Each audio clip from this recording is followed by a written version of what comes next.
I want to share with you today from Deuteronomy chapter 28 and verse number 2. ಧರ್ಮೋಪದೇಶ ಕಾಂಡ 28 ಎರಡನೇ ಅಧ್ಯಾಯದಿಂದ ನಿಮ್ಮೊಟ್ಟಿಗೆ ಹಂಚಿಕೊಳ್ಳಲಿದ್ದೇನೆ. All these blessings will come on you and accompany you if you will obey the Lord your God. ನಿಮ್ಮ ದೇವರಾದ ಯೆಹೋವನ ಮಾತಿಗೆ ಕಿವಿಗೊಟ್ಟು ನಡೆದರೆ ಈ ಶುಭಗಳೆಲ್ಲ ನಿಮಗೆ ಪ್ರಾಪ್ತವಾಗುವುದು. Another translation in the Bible, it says, ಇನ್ನೊಂದು ಭಾಷಾಂತರ ಹೀಗನ್ನುತ್ತದೆ, if you obey the Lord your God, all these blessings will overtake you. ನಿಮ್ಮ ಕರ್ತನಾದ ದೇವನನ್ನು ನೀವು ವಿಧೇಯತೆಯಿಂದ ನೀವು ಎಲ್ಲ ಆಜ್ಞೆಗಳನ್ನು ಪರಿಪಾಲನೆ ಮಾಡಿದರೆ ಎಲ್ಲ ಆಶೀರ್ವಾದಗಳು ನಿಮ್ಮನ್ನು ಅದು ಮೀರಿ ಹೋಗುತ್ತದೆ. It means you are walking here with God, your blessings have already gone in front of you. ಅಂದರೆ ಇಲ್ಲಿ ನೀವು ದೇವರೊಂದಿಗೆ ನಡೆದುಕೊಂಡು ಹೋಗ್ತಾ ಇದ್ದೀರಾ, ನಿಮ್ಮ ಆಶೀರ್ವಾದಗಳು ನಿಮ್ಮ ಮುಂದೆ ಮೀರಿ ಹೋಗ್ತಾ ಇದೆ. You might be having so many things in your mind that you want to accomplish, and you are maybe going through a lot of difficulties and you feel that you need to come out of it. ಒಂದು ವೇಳೆ ನೀವು ನಿಮ್ಮ ಮನಸ್ಸಿನಲ್ಲಿ ಅನೇಕ ಕಾರ್ಯಗಳನ್ನು ಯೋಚಿಸುತ್ತಾ ಇರಬಹುದು, ಮತ್ತೆ ನೀವು ಅನೇಕ ಸಮಸ್ಯೆಗಳಲ್ಲಿ ಹಾದಿ ಹೋಗಿ ಅದರಿಂದ ಹೇಗೆ ಹೊರಗೆ ಬರೋದು ಅಂತ ಯೋಚಿಸುತ್ತಿರಬಹುದು. You are saying, I've been waiting, but nothing has happened, and I don't think after all these years something will happen to my family. ನೀವು ಹೇಳ್ತಾ ಇದ್ದೀರಾ, ಇಷ್ಟು ಕಾಲದಿಂದ ನಾನು ಕಾಯ್ತಾ ಇದ್ದೀನಿ, ನನಗನ್ಸುತ್ತದೆ ಇಷ್ಟು ಕಾಲದ ನಂತರ ನನ್ನ ಜೀವಿತದಲ್ಲಿ ನನ್ನ ಕುಟುಂಬದಲ್ಲಿ ಏನೂ ಸಹ ನಡೆಯುವುದಿಲ್ಲ. Years of debt and loans, ವರ್ಷ ಗಟ್ಲೆ ಸಾಲಗಳು, years of sickness in your body. ನಿಮ್ಮ ಶರೀರದಲ್ಲಿ ವರ್ಷ ಗಟ್ಲೆ ರೋಗ. You planned to reach something in your life, but now it has taken 15 years. Even now you have not achieved it. ನಿಮ್ಮ ಜೀವಿತದಲ್ಲಿ ಯಾವುದೋ ಒಂದು ಗುರಿ ಮುಟ್ಟಬೇಕು ಅಂತ ನೀವು ಬಹಳ ಕಾಲದಿಂದ ಕಾಯ್ತಿದ್ರಿ, ಆದ್ರೆ ಈಗ ನೋಡಿದ್ರೆ 15 ವರ್ಷಗಳು ಕಳೆದು ಹೋದರೂ ಸಹ ನೀವು ಇನ್ನೂ ಅದನ್ನ ನಿಮ್ಮ ಜೀವನದಲ್ಲಿ ಸಾಧಿಸಲಿಲ್ಲ. But I want all of you to understand, ಆದ್ರೆ ನೀವೆಲ್ಲರೂ ಅರ್ಥ ಮಾಡಿಕೊಳ್ಳಬೇಕು, God does not follow a natural timeline. ದೇವರು ಒಂದು ನೈಸರ್ಗಿಕವಾದ ಒಂದು ಕಾಲ ವೇಳೆಯನ್ನು ಆತನು ಹಿಂಬಾಲಿಸುವುದಿಲ್ಲ. Now imagine, God does not follow. Everybody read this. God doesn't always follow a natural timeline. He knows how to speed things up. Hallelujah. Hallelujah. You are thinking about a timeline. ನೀವು ಒಂದು ಕಾಲ ಅವಧಿಯನ್ನು ಯೋಚನೆ ಮಾಡ್ತಾ ಇದ್ದೀರಿ. But God knows how to speed up things on your behalf. ಆದ್ರೆ ನಿಮ್ಮ ಪರವಾಗಿ ಕಾರ್ಯಗಳನ್ನು ಹೇಗೆ ವೇಗಪಡಿಸುವುದು ಅಂತ ದೇವರಿಗೆ ಗೊತ್ತಿದೆ. Somebody said, ಯಾರೋ ಒಬ್ಬರು ಹೀಗಂದರು, God can do in a moment something that would take years to accomplish. ಸಾಮಾನ್ಯವಾಗಿ ಯಾವುದೋ ಒಂದು ಕಾರ್ಯ ನಡಲಿಕ್ಕೆ ವರ್ಷ ಗಟ್ಲೆ ಆಗುವ ಕಾರ್ಯವನ್ನು ದೇವರು ಕ್ಷಣ ಮಾತ್ರದಲ್ಲಿ ಮಾಡಿ ಮುಗಿಸುತ್ತಾನೆ. Everybody read this. God can do in a moment what would naturally take years. Trust his timing. Now imagine, God can do it in a moment what would take years to accomplish in your life. ನಿಮ್ಮ ಜೀವಿತದಲ್ಲಿ ಸಾಧಿಸಬೇಕಾಗಿರೋ ಕಾರ್ಯ ವರ್ಷ ಗಟ್ಲೆ ಆಗುವ ಅಂತ ಕಾರ್ಯವನ್ನು ದೇವರು ಕ್ಷಣ ಮಾತ್ರದಲ್ಲಿ ಮಾಡಿ ಮುಗಿಸುತ್ತಾನೆ.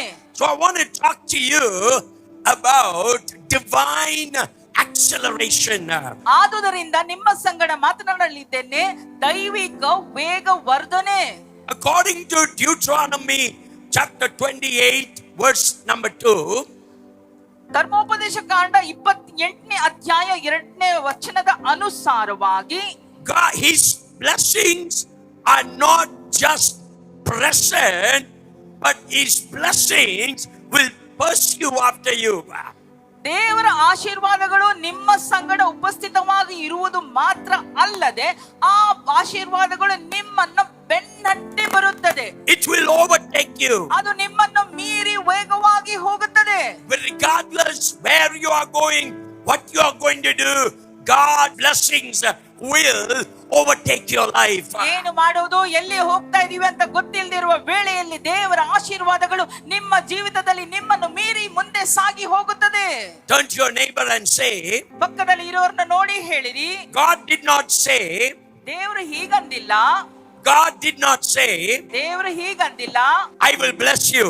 ನಾನು ನಿನ್ನನ್ನು ಆಶೀರ್ವದಿಸುತ್ತೇನೆ ಅಂತ. But God says, ಆದ್ರೆ ದೇವರು ಹೀಗಂದ್ರು, my blessings ನನ್ನ ಆಶೀರ್ವಾದಗಳು will overtake you. ನಿಮ್ಮನ್ನು ಮೀರಿ ಹೋಗುತ್ತದೆ ಮುಂದೆ. Come on, somebody receive it. ಯಾರಾದ್ರೂ ಇದನ್ನ ಹೊಂದಿಕೊಳ್ಳಿರಿ. It's not just a blessing. ಆಶೀರ್ವಾದ ಮಾತ್ರ ಅಲ್ಲ, The blessings of God will overtake your life. ದೇವರ ಆಶೀರ್ವಾದಗಳು ನಿಮ್ಮ ಜೀವಿತದಲ್ಲಿ ಮೀರಿ ನಿಮ್ಮ ಮುಂದೆ ಸಾಗಿ ಹೋಗುತ್ತದೆ. Somebody said, ಯಾರೊಬ್ರು ಹೀಗಂದ್ರು, His blessings will chase you down. ಆತನ ಆಶೀರ್ವಾದಗಳು ನಿಮ್ಮನ್ನು ಬೆನ್ನಟ್ಟಿ ಹಿಂದಕ್ಕೆ ಬರುತ್ತದೆ. Hallelujah. Hallelujah. What a wonderful way God has great plans for you and me. ಎಷ್ಟು ಅದ್ಭುತವಾಗಿ ದೇವರು ನಿನಗೂ ನನಗೂ ಒಳ್ಳೆ ಯೋಜನೆಗಳನ್ನು ಇಟ್ಟಿದ್ದಾರೆ. Overtake means ಮುಂದಕ್ಕೆ ಮೀರಿ ಹೋಗೋದು ಅಂದರೆ we are not going to run after the blessings, ನಾವು ಆಶೀರ್ವಾದದ ಹಿಂದೆ ಓಡುವವರಾಗಿ ಇರುವುದಿಲ್ಲ, but the blessings are going to run after you. Amen amen. ಆದ್ರೆ ಆಶೀರ್ವಾದಗಳು ನಮ್ಮ ಹಿಂದೆ ಓಡಿ ಬರುತ್ತದೆ. I wish somebody received this word. ಯಾರಾದ್ರೂ ಈ ವಾಕ್ಯವನ್ನು ಹೊಂದಿಕೊಳ್ಳುತ್ತೀರಾ ಅಂತ You ಅನ್ಕೊಳ್ತೀನಿ. are not going to run after the blessings, but the blessings are going to run after your life. ನೀವು ಆಶೀರ್ವಾದದ ಹಿಂದೆ ಓಡುವವರಾಗಿ ಇರುವುದಿಲ್ಲ, ಆದ್ರೆ ಆಶೀರ್ವಾದಗಳು ನಿಮ್ಮ ಜೀವಿತದಲ್ಲಿ ನಿಮ್ಮ ಹಿಂದೆ ಓಡಿ ಬರುತ್ತದೆ. In the Hebrew language it says it will chase you down. ಇಬ್ರಿಯ ಭಾಷೆಯಲ್ಲಿ ಹೇಳಲ್ಪಟ್ಟಿದೆ, ಅದು ನಿಮ್ಮನ್ನು ಬೆನ್ನಟ್ಟಿ ಬರುತ್ತದೆ. It will chase you down. ಅದು ನಿಮ್ಮನ್ನು ಬೆನ್ನಟ್ಟಿ ಹಿಂದಕ್ಕೆ ಬರುತ್ತದೆ. That means ಅಂದರೆ you cannot outrun the blessings that God has planned for you. ದೇವರು ನಿಮಗೋಸ್ಕರ ಯೋಚಿಸಿರುವ ಆಶೀರ್ವಾದಗಳನ್ನು ಮೀರಿ ನೀವು ಮುಂದಕ್ಕೆ ಹೋಗಲಿಕ್ಕೆ ಸಾಧ್ಯವಿಲ್ಲ. Hallelujah. Hallelujah. You can't run ನೀವು ಓಡ್ಲಿಕ್ಕೆ ಸಾಧ್ಯ ಇಲ್ಲ ನೋಡಿ. because already your blessing is running in front of you. Amen amen. ಯಾಕಂದ್ರೆ ನಿಮ್ಮ ಆಶೀರ್ವಾದಗಳು ಈಗಾಗಲೇ ನಿಮ್ಮ ಮುಂದೆ ಅದು ಓಡಿ ಹೋಗ್ತಾ Somebody ಇದೆ. receive it. ಯಾರಾದ್ರೂ ಇದನ್ನು ಹೊಂದಿಕೊಳ್ಳಿರಿ. Turn to your neighbor and say, my blessings are running in front of me. ಪಕ್ಕದಲ್ಲಿ ಇರೋರು ನೋಡಿ ಹೇಳಿರಿ, ನನ್ನ ಆಶೀರ್ವಾದಗಳು ನನ್ನ ಮುಂದೆ ಓಡಿ ಹೋಗ್ತಾ ಇದೆ. My blessings are chasing me. ನನ್ನ ಆಶೀರ್ವಾದಗಳು ನನ್ನನ್ನು ಬೆನ್ನಟ್ಟಿ ಬರುತ್ತಾ ಇದೆ. That is called divine acceleration. ಇದನ್ನೇ ನಾವು ದೈವಿಕ ವೇಗ ವರ್ಧನೆ ಅಂತ ಹೇಳುತ್ತೇವೆ. I want someone to receive this word. ಯಾರಾದ್ರೂ ಈ ವಾಕ್ಯವನ್ನು ಹೊಂದಿಕೊಳ್ಳಿರಿ. God is going to bless us in such a way as the church. We will receive a divine acceleration. ದೇವರು ನಮ್ಮನ್ನ ಇಂಥ ರೀತಿಯಲ್ಲಿ ಆಶೀರ್ವದಿಸ್ತಾನೆ ಅಂದರೆ ನಾವು ಸಭೆಯಾಗಿ ಒಂದು ದೈವಿಕ ವೇಗ ವರ್ಧನೆಯನ್ನು ನಾವು ಸ್ವೀಕರಿಸುತ್ತೇವೆ. Acceleration means ವೇಗವರ್ಧನೆ ಅಂದರೆ it speaks about increase and divine speed.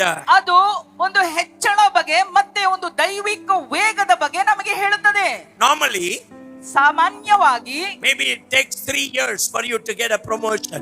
ಒಂದು ವೇಳೆ ನಿಮಗೆ ಒಂದು ಪ್ರಮೋಷನ್ ಸಿಗಲಿಕ್ಕೆ ಒಂದು 3 ವರ್ಷ ಆಗಬಹುದು. But when you obey God, ಆದ್ರೆ ನೀವು ದೇವರಿಗೆ ವಿಧೇಯತೆಯಿಂದ ಇದ್ದಾಗ in 3 months you will get a promotion. 3 ತಿಂಗಳಲ್ಲಿ ನಿಮಗೆ ಪ್ರಮೋಷನ್ ಬರುತ್ತದೆ. Is there somebody to receive it? ಯಾರಾದ್ರೂ ಇದನ್ನು ಹೊಂದಿಕೊಳ್ತೀರಾ? Hallelujah. Hallelujah. That is the power of divine acceleration. ಅದೇ ನೋಡಿ ದೈವಿಕ ವೇಗವರ್ಧನೆಯ ಶಕ್ತಿಯಾಗಿದೆ. You apply for a loan. ನೀವು ಒಂದು ಲೋನ್ಗಾಗಿ ಅಪ್ಲೈ ಮಾಡಿದ್ದೀರಾ? All the paperwork to be done takes 1 month. ಆ ಪೇಪರ್ ವರ್ಕ್ ಎಲ್ಲ ಮಾಡಿ ಮುಗಿಸೋಷ್ಟೊಳಗೆ 1 ತಿಂಗಳಾಗೋಗುತ್ತೆ. But you know, you apply and you get it in 1 day. ಆದ್ರೆ ನೀವು ಅಪ್ಲೈ ಮಾಡಿ 1 ದಿವಸದಲ್ಲೇ ಸಿಕ್ಬಿಡುತ್ತದೆ. Now the blessings are chasing you down. ಆಶೀರ್ವಾದಗಳು ನಿಮ್ಮನ್ನು ಬೆನ್ನಟ್ಟಿ ಬರುತ್ತಾ ಇದೆ ಅಂತ ಅರ್ಥ. I pray in the month of May ನಾನು ಪ್ರಾರ್ಥಿಸಿದ್ದೀನಿ ಮೇ ತಿಂಗಳಲ್ಲಿ that each and every one of you will come under the divine acceleration. ಪ್ರತಿಯೊಬ್ಬರ ಜೀವಿತದಲ್ಲಿ ದೈವಿಕ ವೇಗ ವರ್ಧನೆ ಆಗಲಿ ಅಂತ ನಾನು ಪ್ರಾರ್ಥಿಸುತ್ತೇನೆ. Somebody receive this word. ಯಾರಾದ್ರೂ ಈ ವಾಕ್ಯವನ್ನು ಹೊಂದಿಕೊಳ್ಳಿರಿ. Praise him right now. ಆತನನ್ನು ಸ್ತುತಿಸಿರಿ. Maybe your business, ಒಂದು ವೇಳೆ ನಿಮ್ಮ ವ್ಯಾಪಾರ, maybe your family, ನಿಮ್ಮ ಕುಟುಂಬ ಇರಬಹುದು, maybe your future. ನಿಮ್ಮ ಒಂದು ಭವಿಷ್ಯ Maybe your ಇರ್ಬೋದು. financial debts. ನಿಮ್ಮ Maybe you are ಹಣಕಾಸು struggling for your life. ಒಂದು ವೇಳೆ ನಿಮ್ಮ ಜೀವಿತದಲ್ಲಿ ನೀವು ಕಷ್ಟಪಡ್ತಿರಬಹುದು. God is saying, ದೇವರು ಹೇಳ್ತಾ I ಇದ್ದಾರೆ, will bring an acceleration in your life. ನಿಮ್ಮ ಜೀವಿತದಲ್ಲಿ ನಾನು ಒಂದು ವೇಗವರ್ಧನೆಯನ್ನು ತರುತ್ತೇನೆ. For 30 seconds, clap and praise Him. 30 ಕ್ಷಣಗಳಿಗೆ ಆತನನ್ನು ಸ್ತುತಿಸಿ ನೀವು Everything will change. ಎಲ್ಲವೂ ಬದಲಾವಣೆ ಆಗುತ್ತದೆ. Supernatural miracles will happen. ಅಲೌಕಿಕ ಅದ್ಭುತಗಳು ನಡೆಯುತ್ತದೆ. Power of the Holy Spirit will take control. ಪರಿಶುದ್ಧ ಆತ್ಮನು ಎಲ್ಲವನ್ನು ಆತನ ಹತೋಟಿಗೆ ತೆಗೆದುಕೊಳ್ಳುತ್ತಾನೆ. Everything that is waitlisted, ಯಾರೆಲ್ಲ ಯಾವುದೆಲ್ಲ ಕಾಯ್ತಾ ಇದೆಯೋ oh, God will make it to come to the front. ದೇವರು ಅದನ್ನ ಮುಂದಕ್ಕೆ ಬರುವಂತೆ ಮಾಡುತ್ತಾನೆ. A divine acceleration. ಒಂದು ದೈವಿಕ ವೇಗವರ್ಧನೆ. Divine acceleration means ದೈವಿಕ ವೇಗವರ್ಧನೆ ಅಂದರೆ it costs faster, and greater activity. ಒಂದು ವೇಗವಾಗಿ ಮತ್ತೆ ಒಂದು ಹೆಚ್ಚಾದ ಒಂದು ಚಟುವಟಿಕೆಯನ್ನು ಅದು ತರುತ್ತದೆ. Divine acceleration means ದೈವಿಕ ವೇಗವರ್ಧನೆ ಅಂದರೆ it's it means to cause faster, and greater activity. ಅದು ಒಂದು ವೇಗವಾಗಿ ಮತ್ತೆ ದೊಡ್ಡದಾದ ಒಂದು ಚಟುವಟಿಕೆಯನ್ನು ತರುತ್ತದೆ. It means greater development, ಅದಕ್ಕೆ ಅರ್ಥ ಹೆಚ್ಚಾದ ಬೆಳವಣಿಗೆ, progress, ಉನ್ನತಿ, advancement. ಒಂದು ಸಮೃದ್ಧಿ. It means to develop faster. ಅಂದರೆ ಅರ್ಥ ಬಹಳ ಬೇಗನೆ ಅದು ಉತ್ಪತ್ತಿಯಾಗುತ್ತದೆ. It means for a faster progress. ಅದು ಬೇಗನೆ ಉನ್ನತಿಯಾಗುವ ಒಂದು ಕಾರ್ಯವು. This is the power of divine acceleration. ಇದೇ ದೈವಿಕ ವೇಗವರ್ಧನೆಯ ಶಕ್ತಿಯಾಗಿದೆ ನೋಡಿ. I want you to understand, ನೀವು ಅರ್ಥ ಮಾಡಿಕೊಳ್ಳಬೇಕು. as a believer, ಒಂದು ವಿಶ್ವಾಸಿಯಾಗಿ how long you're going to struggle, ಎಷ್ಟು ಕಾಲ ತಾನೇ ನೀವು ಹೋರಾಡಿ ಕಷ್ಟಪಡ್ತೀರಿ, how long you're going to be under a bondage. ಎಷ್ಟು ಕಾಲ ತಾನೇ ನೀವು ಕಟ್ಟಲ್ಪಟ್ಟಿರ್ತೀರಿ. Oh, God will turn around your situation. ದೇವರು ನಿಮ್ಮ ಪರಿಸ್ಥಿತಿಯನ್ನು ಬದಲಾಯಿಸುತ್ತಾನೆ. Divine acceleration ದೈವಿಕ ವೇಗವರ್ಧನೆ is the supernatural ability of God to bring His plan, purposes, and His will to pass at much faster rate than humanly possible. ದೈವಿಕ ವೇಗವರ್ಧನೆ ಅಂತ ಹೇಳಬೇಕಾದ್ರೆ ಮನುಷ್ಯನಿಂದ ಸಾಧ್ಯವಾಗುವುದಕ್ಕಿಂತಲೂ ಅತಿ ವೇಗವಾಗಿ ದೇವರು ಆತನ ಯೋಚನೆಗಳು, ಆತನ ಯೋಜನೆಗಳು, ಆತನ ಚಿತ್ತವನ್ನು ನೆರವೇರಿಸುವ ದೇವರ ಶಕ್ತಿಯೇ ದೈವಿಕ ವೇಗವರ್ಧನೆಯಾಗಿದೆ. All of you understand, ಎಲ್ಲರೂ ಅರ್ಥ ಮಾಡಿಕೊಳ್ಳಿರಿ, it's a supernatural ability. ಇದು ಒಂದು ಅಲೌಕಿಕ ಶಕ್ತಿ. Everybody say supernatural. ಅಲೌಕಿಕ. Come on, say supernatural. ಅಲೌಕಿಕ. Natural. Natural is what you can do, I can do. ಸಾಮಾನ್ಯ ಅಂತ ಹೇಳ್ಬೇಕಾದ್ರೆ ನೀವೇನ್ ಮಾಡ್ಲಿಕ್ಕೆ ಸಾಧ್ಯ, ನಾನೇನ್ ಮಾಡ್ಲಿಕ್ಕೆ But ಸಾಧ್ಯ. supernatural is ಆದ್ರೆ ಅಲೌಕಿಕ ಅಂತ ಹೇಳ್ಬೇಕಾದ್ರೆ what God can do. ದೇವರು ಮಾಡಕ್ ಸಾಗದೇ ಇರೋದು. So I'm talking about supernatural acceleration. ಅಲೌಕಿಕ ವೇಗವರ್ಧನೆ ಬಗ್ಗೆ ನಾನು ಮಾತನಾಡ್ತಾ ಇದ್ದೇನೆ. Divine acceleration means supernatural activity to speed up your life. ದೈವಿಕ ವೇಗವರ್ಧನೆ ಅಂದರೆ ಅದು ಅಲೌಕಿಕ ಚಟುವಟಿಕೆ ನಿಮ್ಮ ಜೀವಿತದಲ್ಲಿ ಒಂದು ವೇಗವನ್ನು ತರುವುದು. Divine acceleration is ದೈವಿಕ ವೇಗವರ್ಧನೆ God stepping in when everything seems hopeless. ಯಾವುದೇ ನಂಬಿಕೆ ಇಲ್ಲದೆ ಇದ್ದಾಗ, ಕಳ್ಕೊಂಡಿದ್ದಾಗ ದೇವರು ಬಂದು ಕಾರ್ಯ ಮಾಡುವುದು ಬಗ್ಗೆನೇ ನಾವು ಹೇಳ್ತಾ ಇದ್ದೇವೆ. And God will change the things on behalf of you much faster and much greater. ಇನ್ನೂ ಹೆಚ್ಚಾಗಿ, ಇನ್ನೂ ದೊಡ್ಡದಾಗಿ ದೇವರು ನಿಮ್ಮ ಜೀವಿತದಲ್ಲಿ ಕಾರ್ಯಗಳನ್ನು ಬದಲಾವಣೆ ಮಾಡುತ್ತಾರೆ. So divine acceleration means what? ದೈವಿಕ ವೇಗವರ್ಧನೆ ಅಂದರೆ ಏನು? God is going to step into the scene. ದೇವರು ಆ ದೃಶ್ಯದಲ್ಲಿ ಬಂದು ಕಾರ್ಯ ಮಾಡುತ್ತಾನೆ. When you handle, ನೀವು ಅದನ್ನ ನೀವು ಕೈಯಲ್ಲಿ ಮಾಡಿದಾಗ it's natural. ಅದು ನೈಸರ್ಗಿಕ. But when God handles, ಆದ್ರೆ ದೇವರು ಅದನ್ನ ಕಾರ್ಯಕ್ಕೆ it's supernatural. ತಗೊಂಡಾಗ ಅದು ಅಲೌಕಿಕ. Everybody read this. ಎಲ್ಲರೂ ಇದನ್ನು ಓದಿಕೊಳ್ಳೋಣ. Divine acceleration is God stepping in when everything seems hopeless and lost and changing things for you beyond your own expectation. Changing things for you beyond your expectation. ನಿಮ್ಮ ನಿರೀಕ್ಷಣೆಗಿಂತಲೂ ಹೆಚ್ಚಾಗಿ ದೇವರು ಕಾರ್ಯಗಳನ್ನು ಬದಲಾಯಿಸುವುದೇ. If you are praying for your daughter's marriage, ಒಂದು ವೇಳೆ ನೀವು ನಿಮ್ಮ ಮಗಳ ಮದುವೆಗಾಗಿ ಪ್ರಾರ್ಥಿಸುತ್ತಿದ್ದರೆ you may see like nothing is happening. ಏನು ಆಗ್ತಾ ಇಲ್ಲ ಅಂತ ನಿಮಗೆ ಅನಿಸಬಹುದು. Suddenly, ಇದ್ದಕ್ಕಿದ್ದಾಗೆ God will step in on your behalf of you. ನಿಮ್ಮ ಪರವಾಗಿ ದೇವರು ಬಂದು ಆ ಕಾರ್ಯದಲ್ಲಿ ಕಾರ್ಯ ಮಾಡುತ್ತಾನೆ. And when you go with the wedding invitation card for your daughter, people will say, how come this happened so fast? You will say, it's divine acceleration. Amen, God amen. intervened and he has turned it around to the next level. Amen amen. ಮದುವೆ ಆಮಂತ್ರಣ ಪತ್ರಿಕೆ ಇಟ್ಕೊಂಡು ಎಲ್ಲರ ಬಳಿ ಹೋದಾಗ ಕೇಳ್ತಾರೆ ಹೇಗೆ ಆಯ್ತು ಅಂತ.